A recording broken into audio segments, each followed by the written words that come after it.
네, 한 주의 첫 거래일이죠. 월요일인데요. 오늘 국내 증시의 분위기는 괜찮아 보입니다. 코스피 지수는 0.6%가량 올라가면서 2,484선에서 움직이고요. 코스닥 지수는 1% 이상 상승폭을 키워가고 있는 상황입니다. 오늘 시장에 대한 전반적인 이야기부터 종목에 대한 해석까지 가져보겠습니다. 이 시간 알파경제 김종효 이사님과 함께 할게요. 이사님 어서 오세요. 네, 안녕하십니까. 네, 먼저 시장의 전반적인 흐름 머니맵 통해서 확인해 보겠습니다. 오늘 시장에서는 2차 전지주가 여전히 강하다라는 게 또 증명이 됩니다. 에코프로 머티리얼즈 효과인 것도 같고 일단 에코프로 그룹주들도 강하고요. 포스코 퓨처엠, SK 이노베이션, 삼성 SDI, LG 에너지 솔루션, LG 화학까지 다 상승부를 켜고 있습니다. 반도체 쪽에서는 좀 엇갈리는 것 같은데요. 삼성전자 쉬어가고 SK 하이닉스, LG전자, LG 이노텍, LG 디스플레이까지 약간 상승폭을 나타내고 있습니다. 그리고 오늘 보시면 조선주들도 일제히 강합니다. 한화오션이 계속해서 오름폭을 좀 키워가는 모습 확인되고 있고요. 나머지 HD, 현대중공업, 삼성중공업 함께 올라갑니다. 건설과 기계 쪽도 괜찮아 보이고 또 게임이나 엔터 쪽에서도 상승불이 확인되는 종목들이 있고요. 로봇도 레인보우 로보틱스 1% 이상 올라가고 있습니다. 오늘 그러면 개장 특징주 첫 번째로 에코프로 머티 이 종목 한번 보도록 할게요. 지난주 금요일에 상장하고 그날 이제 58% 정도 상승으로 거래를 마쳤는데 오늘도 지금 상한가를 기록하고 있는 상황이죠. 시총도 2조 원 정도 더 늘어났다고 하고 이 상승세가 언제까지 지속이 될 수 있을지 지금 개인과 외국인 간의 수급 공방도 있긴 하거든요. 어떻게 보시는지 궁금합니다. 네, 최근에 이제 신규 상장 종목군들의 추이를 에코프로 머티뿐만 아니라 살펴보시면 일단 시작 공모가부터 이렇게 강하게 뛰어도는 경우는 드물다. 네. 그래서 공모가부터 일단은 낮게 시작하거나 상승하더라도 제한적인 부분에 상승해서 오히려 시장 안으로 들어와서 뭔가 승부를 내는 그런 분위기가 연출되고 있다는 점 주목해볼 포인트고요. 그다음에 에코프로 머티는 다 아시는 것처럼 신규 상장주니까 다른 종목군들은 고점 대비 엄청나게 떨어져서 올라갈 때마다 굉장히 어떤 하락 압박을 받아야 되지만 이 종목은 신규 상장주로서 일단 주가의 강세가 이어지는 기간 동안에는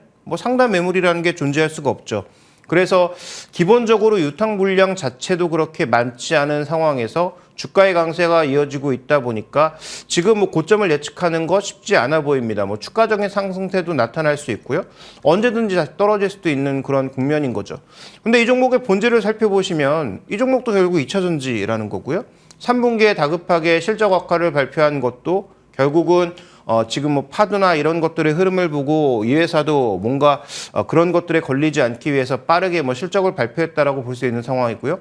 4분기에 의미 있는 반전을 보일 것이냐? 쉽지 않고요. 그러니까 그런 관점에서 봤을 때 이 종목은 일단 우리가 고점을 먼저 예단해서 지금 보유하고 계신 분들이 먼저 팔 필요는 없지만 확실하게 뭔가 고점 시그널이 왔을 때 윗꼬리를 길게 달고 떨어진다든지 거래가 폭발하는 과정에서 장대 음봉이 그려진다든지 하는 그런 하락 시그널이 나왔을 때 이전까지는 그냥 들고 가는 게 바람직하겠죠. 신규 매수는 오늘처럼 상한가에 붙었을 때 하는 건 쉽지 않죠. 그래서 단기 조정이 나왔을 때 신규 매수도 가능해 보이지만 이 종목은 전형적으로 지금은 투자 관점보다는 트레이딩 관점입니다. 그래서 트레이딩의 짧은 관점에서 들어갔을 때 실패를 하게 된다면 나는 어느 정도의 실패 과정에서 빠져나올지에 대한 판단을 해야 된다는 거고요. 장기 관점에서 이 종목의 투자를 고민하시는 분들은 지금은 때가 아닙니다. 적어도 4분기, 내년 1분기 정도까지의 실적과 방향성을 살펴보고 들어갈수록 늦지 않다. 그래서 지금은 트레이드의 영역이다라는 점. 두 번째로 보유하고 계신 분들은 확실한 하락 시그널이 나타날 때까지는 보유하는 것이 좋겠다. 고점을 예단하기가 쉽지 않다. 이렇게 봐야 될 것 같습니다. 네. 지금 상황에서는 현실적인 목표 주가를 일단 수치로 정하는 것도 어려워 보입니다. 단기적으로 트레이딩 관점에서 보셨고요. 보유자의 관점에서는 일단 보유 의견을 주셨습니다. 자, 그러면 이번에는 저희 앞서 머니맵에서 체크해봤던 조선 섹터 한번 보겠습니다. 오늘 특히나 한화오션이 굉장히 강한 상승세를 나타내고 있는데요. 조선이라는 뿐만 아니라 지금 신재생이나 방산 쪽에도 대규모 투자를 하겠다라는 소식이 전해지기도 했고요. 나머지 조선주들도 일단 다 같이 좀 올라가고 있어요. 조선은 사실 워낙에 무겁다 보니까 한번 오르고 나서 이게 상승세가 지속이 되지는 않았는데 조선주 지금 한번 다시 상승세를 이어갈 수 있다 이렇게 봐도 괜찮을까요? 그러니까 올해 연초부터 한 여름, 그다음에 가을 초반까지 상승했던 핵심 포인트는 장기 적자 기업의 흑자 반전했다라는 게 핵심이었죠. 근데 흑자 반전한 것까지는 반가운데 흑자 반전으로 그치면 안 되고 여기서 한 발 더 나아가서 이익률을 끌어올려야 되는 거죠. 그래서 네. 수주가 계속 늘어나고 있고 최근에 나타나고 있는 수주는 나름 양질의 수주이다 보니까 앞으로 이제 마진율은 올라올 거다라고 예상은 하고 있으나 시장에서 전반적으로 다시 재무 압박을 가할 수 있는 금리의 상승이 나타나면서 큰 결에서 보면 최근에 재생에너지 종목군들이 빠진 결과 크게 다르지 않았다라고 볼 수 있는 거죠. 그래서 이들 종목은 만약에 금융비용이 증가했을 경우 상대적으로 부채가 많은 종목군들의 이익 변동성이 또 커질 수 있기 때문에 주가의 조정을 크게 받았다라고 볼 수 있는 거고요. 오늘의 반등은 기술적 반등 그 위에 의미를 크게 부여하기 어렵다라는 거죠. 적어도 내년 1분기 정도에 마진율이 최소한 매출 대비 한 3% 정도의 마진율로 올라가는 모습을 보여줘야 견조한 상승세를 이어갈 수 있다라고 판단할 수 있기 때문에 현재 조선주를 여전히 보유하고 계신 분들의 입장에서는 저는 기다려볼 필요가 있겠다. 왜냐하면 분명히 마진이 좋아질 만한 요인들은 충분히 있는 상황이니까. 다만 하나오션 같은 경우에는 증자 이후에 어떤 움직임을 보일 것인지 좀 주의가 필요하고요. 그런 관점에서 연초부터 꾸준하게 말씀드렸던 종목은 삼성중공업만 말씀을 드렸고 아마 지지난주인가 지난주인가에 HD현대중공업을 말씀을 드렸을 거예요. 그런 종목군들 중심으로 대응하시는 것이 차라리 낫겠다라고 판단하고 있고 그다음에 또 한 가지 포인트, 신규 매수를 노리시는 분이라면 지금 신규 매수에서 단기적으로 승부 볼 수 있는 종목은 아니다라는 것. 그래서 적어도 한 6개월 정도의 보유 기간을 상정할 수 있는 분들이 지금 정도의 가격이라면 저는 접근은 가능하다라고 보는데 그 정도를 참을 수 없다. 그다음에 단기적으로 급등하는 종목을 원한다라고 하시는 분들은 이 종목에 대한 신규 매수는 생각하지 않으시는 게 좋을 것 같습니다. 네, 좋습니다. 조선주에 대해서 좀 자세하게 분석해 주신 것 같습니다. 삼성중공업, HD현대중공업 이쪽 얘기해 주셨고요. 하나오션 같은 경우에는 증자 이슈 좀 체크해 보자 이렇게 정리해 보겠습니다. 자, 그러면 오늘 이제 볼 잠금 해제 종목들 하나씩 열어볼 텐데요. 첫 번째 종목은 OCI 홀딩스 보겠습니다. 태양광 관련주죠. 첫 번째 투자 포인트 볼 텐데요. 먼저 3분기에 실적이 좋았습니다. 서프라이즈를 기록했는데 이 비중국산 쪽에 프리미엄이 좀 있었다고요? 네, 결국 핵심 포인트는 이 종목은 프리미엄을 받을 수 있느냐 없느냐가 관건인 거죠. 그래서 준비된 그림에서 보시는 것처럼 지금 중국산과 비중국산의 가격 차이가 충분히 있었고 이 프리미엄을 그대로 받을 수 있었다라는 것이 3분기 실적의 포인트였던 거죠. 그래서 시장에서 우려했던 것은 이 프리미엄이 지금 워낙 관련된 밸류체인의 전반적인 가격이 좋지 않다 보니까 줄어들지 않을까라는 그런 우려를 가지고 왔었는데 실제로는 이 프리미엄이 지금 준비된 그림에서 보시는 것처럼 유지가 됐던 거죠. 그러니까 예상보다 좋은 실적이 나왔고 3분기에 좋은 실적이 나왔으니까 최근에 주가도 전반적인 흐름을 살펴보시면 그래도 그렇게 크게 나쁘지 않은 분리 상장 이후에 나름 견조한 모습을 이어가고 있는 그런 모습이 현재까지 연출되고 있다 이렇게 볼 수 있는 상황입니다. 따라서 결국은 이 종목의 앞으로의 관건은 지금의 이 마진을 유지할 수 있느냐 이런 상대적인 차이, 갭을 유지할 수 있느냐가 결국 이 종목을 바라보는 가장 중요한 포인트라고 보여집니다. 네, 이번에 실적이 잘 나왔던 요인을 먼저 짚어봤습니다. 그런데 그럼에도 불구하고 이 폴리실리콘의 증설 이 부분에 대해서는 우려가 지속되고 있는데요. 네, 증설 정도가 아니고 올해하고 내년이 어떻게 보면 최대 물량의 증가. 그래서 지금 미국과 중국 미국 대통령과 중국 시주석이 만나서 여러 가지 얘기를 하는 과정에서 신재생과 관련돼서는 여전히 긍정적인 얘기가 흘러나오고 있습니다만 준비된 그림에서 보시는 것처럼 2022년부터 2023년, 2023년에서 2024년 증가폭이 가장 크죠. 오히려 그 이후에는 증가폭이 전체적으로 줄어듭니다. 네. 그래서 지금 여전히 이익을 잘 내지 못하고 있는 중국의 다초에너지를 포함해서 전반적인 종목군들이 다 증설을 여전히 계획하고 있단 말이죠. 그러면 이들이 증설하게 되면 마진 스프레드는 더 벌어질 수 있다라고 보여지는데 마진 스프레드가 만약에 더 벌어졌을 때는 그러면 아까 봤던 그림에서 마진 스프레드가 이렇게 벌어질까? 아니면 중국이 증설하면서 가격이 더 떨어지면 마진 스프레드의 폭을 유지하면서 이것도 같이 떨어질까가 중요한 건데 네. 후자의 가능성이 높은 거죠. 그러니까 아마 4분기에는 이익이 어느 정도는 이어질 가능성이 있다라고 보더라도 장기적으로 내년도에 그 엄청난 다초에너지나 통이의 그 증설 물량을 고려해 보면 추가적인 마진 하락 가능성이나 마진의 폭 자체가 줄어들 가능성은 염두에 둬야 되는 상황입니다. 그래서 이 종목은 미국에서 확실하게 뭔가 선을 그어줘야 중국 거는 여전히 아웃이다 라는 어떤 확실한 시그널, 그 다음에 앞으로도 들어올 수 없다라는 어떤 그런 확실한 시그널을 줘야 되는데 기업들 입장에서는 상대적으로 가격이 대폭 싸지는 중국산을 다 배제하고 상대적으로 이렇게 가격이 비싼 비중국산만 사는 것이 과연 적절한가에 대한 판단, 그게 또 물가에 미치는 영향, 거기다가 과연 보조금을 주는 게 맞느냐에 대한 정책적인 움직임, 뭐 이런 것들이 워낙 변수가 많은 상황인데다가 내년도 미국 대선에서 과연 뭐 트럼프가 정말로 되게 된다면 그러면 미국의 이 친환경 정책은 어떻게 바뀔 것인가에 대한 우려도 여전히 남아있는 만큼 뭐 이 종목은 현재도 저평가받고 있고 그 저평가를 벗어나기 위한 모멘텀이 상대적으로 부족할 수밖에 없다. 이렇게 봐야 할 것 같습니다. 네, 그렇다면 지금 기대 요소 하나와 우려 요소 하나를 좀 체크해 봤습니다. 이 폴리실리콘 가격이 좀 반등해야지 이러한 마진 개선이 더 커지면서 실적도 계속 좋아질 텐데 우려가 있다 보니까 주가가 좀 기대만큼 못 가는 것 같더라고요. 그러면 지금 상황에서 어느 정도의 밸류에이션을 부여할 수 있을까요? 현재 주가가 그 모든 우려를 저는 다 반영한 주가라고 보는데 그럼 말씀드렸던 것처럼 이익이 추가적으로 확대되느냐 줄어드느냐에 따라서 현재 이 정도 유지하고 있는 가격대에서 더 내려갈 수도 있고 더 위로 갈 수도 있는 상황인 거죠. 근데 지금 여러 가지 상황을 고려해보면 확률적으로는 저는 아래로 내려갈 확률보다는 위쪽으로 올라갈 확률이 높다라고 판단하고 있는데 중요한 건 그 올라가는 폭이 크지 않다라는 거죠. 네. 그래서 지금 현재 밸류에이션이 한 0.5배, PB 한 0.5배 정도 수준에서 거래되고 있는데 이 정도는 여러 가지 악재를 다 고려한 가격이다. 즉 4분기나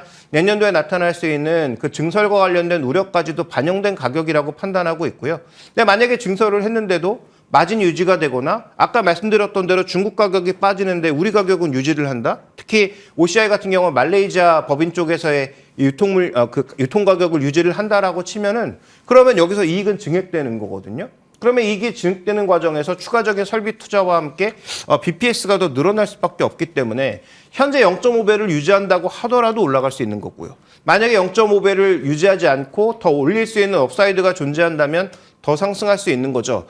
자, 그런 관점에서 갔을 땐 이 종목은 일단 보수적으로 한 0.6배 정도를 계산해 봤을 때 일단 뭐 12만 원 정도의 목표가를 충분히 제시할 수 있을 것으로 보이고요. 만약에 상향된 마진이 계속 유지된다면 더 올릴 수도 있는 상황이거든. 일단 1차적으로는 12만 원 정도의 목표가, PB 한 0.6배를 제시하면서 그 다음 스텝을 한번 우리가 기다려 봐야 되는 상황이 아닌가. 그렇게 보고 있습니다. 네, 우려 요인들이 주가에 이미 반영이 됐다라는 측면에서 주가에 이제 상방은 열려 있다라고 보셨어요. 하지만 그게 어느 정도 제한적이다 보니까 1차적인 목표 주가로 12만 원 잡아주셨습니다. 추후에 저희 또 AS 통해서 체크해 보도록 하겠고요. 다음 종목 원익 IPS 볼 텐데 이번에 실적 나온 것부터 먼저 체크를 해보겠습니다. 실적이 또 3분기에 영업이익이 적자를 기록했어요. 이게 언제 흑자로 돌아설지 그 부분이 좀 궁금해지는데 일단 지금 삼성전자 쪽에서 아무래도 투자를 줄이고 이러다 보니까 영향을 좀 받아간 것 같습니다. 매출도 컨센서스 대비해서 그리고 전년 대비해서 부족하게 나왔고요. 영업 손실 적자 전환했다라는 부분 한 번 더 확인하고 가도록 할게요. 그러니까 반도체 핵심 포인트는 지금 숫자가 중요한 게 아니고 예상한 만큼 안 나온다. 예상한 만큼 지연되고 있다는 게 예상한 것보다 지연되고 있다는 게 핵심이라는 거죠. 어떤 종목이든 마찬가지입니다. 지금 뭐 기대로 인해서 먼저 주가가 올랐던 뭐 한미반도체나 이런 몇몇 종목을 제외한다면 지금 삼성전자 향 종목군들은 삼성전자의 실적이 상대적으로 둔화되고 있는 것만큼 바닥을 치고 올라가고 있다는 그 방향성에 대해서는 거의 90% 이상의 확률로 저는 확신하고 있는데 저도 한 3분기부터는 뭔가 의미 있는 반전이 나타나지 않을까라고 봤는데 그게 나타나지 않고 있으니까 여전히 주가가 좀 정체될 수밖에 없는 그런 상황으로 가고 있는 것이죠. 또 원익 IPS는 삼성전자의 자회사로서 그다음에 삼성에 납품하고 있는 여러 가지 흐름 때문에 상대적으로 밸류도 그동안 높게 받아왔던 종목이라는 점에서 이 종목의 이 정도 실적은 결국 실망을 줄 수밖에 없었다. 그래서 가장 앞전에 제시했던 현재 언제 흑자 전환할 것인가는 시장에서는 모두 2024년 정도를 보고 있는데 2024년 과연 언제쯤부터 올라갈 거냐를 놓고도 앞으로 계속 뭔가 치열하게 치고받을 수밖에 없는 그런 상황으로 전개되고 있다. 이렇게 볼 수가 있습니다. 네, 회복 시기를 일단은 지금 시장에서 2024년 내년으로 보고 있다라는 건 올해가 좀 바닥이다라고 해석할 수 있을 것 같은데 그 구체적인 시기를 알 수 있나요? 네, 올해 바닥은 저는 뭐 99%의 확률로 나왔다라고 보고 있는데요. 자, 지금 이 KB증권의 추정치를 보시면 OP 마진이 회복되는 것 자체가 결국은 2024년 하반기로 보고 있습니다. 그러니까 지금 다른 이익들 때문에 영업 마진에서는 적자가 나더라도 이번처럼 그렇게 소폭의 적자가 나면 단기 순이익은 플러스가 날 수 있죠. 그래서 EPS가 분명히 존재하는 기업이라고 볼 수 있지만 더 중요한 건 OP 마진이 회복되는 게 핵심 포인트라고 보여지는데 준비된 그림에서 보시는 것처럼 지금 아직까지 매출의 증가분이 그렇게 크지 않을 것으로, 즉 2023년보다도 전체적으로 크기가 줄어들 것으로 지금 보고 있는 거거든요. 자, 이 부분은 삼성전자의 비메모리 확대, 신규 공장의 확대에 따라서 언제든지 숫자가 바뀔 수 있다는 점을 주목해 볼 필요가 있는 거죠. 그래서 삼성전자의 투자가 생각보다 뭐 P4라인, 평택의 P4라인이라든지 그다음에 테일러 공장 같은 것들이 빠르게 이루어진다면 저는 상반기에 가능하다라고 보고 있고요. 만약에 또 미국과의 지속적인 어떤 줄다리기로 인해서 테일러 공장도 늦어지고 P4 공장도 생각보다 조금 지연되는 모습을 보일 경우에는 결국은 내년 하반기나 돼서야 이익이 개선되는 양상인 거죠. 근데 저는 확률적으로 봤을 때 삼성전자가 지금 뭐 AMD에게도 4나노 수주를 받았다는 소식도 나오고 있고, 그 다음에 지금 갤럭시 S24부터는 다시 엑시노스를 채택하는 것으로 봤을 때 아마 상반기에 돌아설 가능성이 높고, 현재 KB증권의 2024년 추정치는 앞으로 바뀔 가능성이 높다. 이렇게 봐야 될 것 같습니다. 네, 일단 내년 상반기쯤에는 좀 돌아설 것으로 기대가 된다라는 측면에서 말씀 주셨고요. 오늘 원익 IPS는 2% 넘게 지금 밀리고 있는 상황입니다.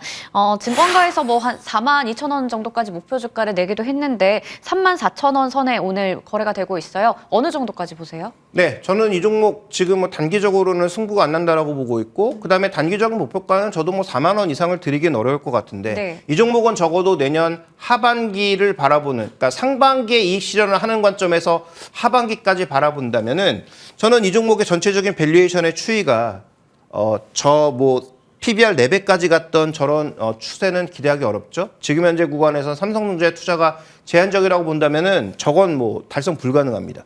그런데 가장 최근에 기록했던 게 PB 한 3배 정도였는데 이 정도는 언제 가능하냐? 아까 말씀드렸던 대로 테일러 공장 가시와 평택 P4라인 가시와 정도에서 미세화 공정과 ALD에 대한 추가 수주, 비메모리에 대한 추가 수주가 이루어졌을 경우 삼성전자와 가장 붙어서 움직일 수 있는 상장된 종목이다라고 판단하고 있기 때문에 그런 관점에서 보면 PB 3배 정도가 지금 5만 원권 초반이라는 거죠. 그래서 이건 뭐 단기적으로 몇 달 내에 나올 목표가를 말씀드리는 게 아니라 적어도 내년 상반기 말 혹은 하반기 초 정도에 달성할 수 있는 가격은 다시 PB 3배 정도, 5만 원권 초반 정도까지는 가능하지 않을까라고 보고 있기 때문에 단기적인 관점에서 접근해 보실 분들은 다른 활발한 종목을 찾는 게 낫고요. 투자 관점에서 좀 길게 보고 확실하게 업턴, 내년도에 이익이 크게 증대될 수 있는 종목을 찾으신다면 오히려 주가 조정이 나올 때 접근해 보실 필요가 있겠고, 또 한 가지 지금 반드시 말씀드리고 싶은 것은 반도체 이런 소부장 종목군들이 21일 날 ETF가 2가지 출발하잖아요. 네. 그 AI 반도체 ETF에 속해 있는 종목군들은 단기 변동성이 나타날 가능성이 굉장히 높습니다. 이벤트가 끝나면. 그래서 21일 이후에 주가 조정이 좀 더 나올 때 사시는 것이 좋지 않을까. 이 부분도 참고해 보실 필요가 있겠습니다. 네, 적합한 매수 시기부터 얘기 주셨고요. 이 종목은 좀 내년 하반기까지 긴 관점에서 봐야 될 것 같은 부분이 있습니다. 목표 주가는 51,000원 길게 보고 또 설정해 주셨다라는 부분 한 번 더 얘기 드리겠습니다. 오늘 이렇게 해서 저희 두 종목에 대해서 자세한 분석 들어봤고요. 지금까지 알파경제 김종효 이사님과 함께했습니다. 고맙습니다.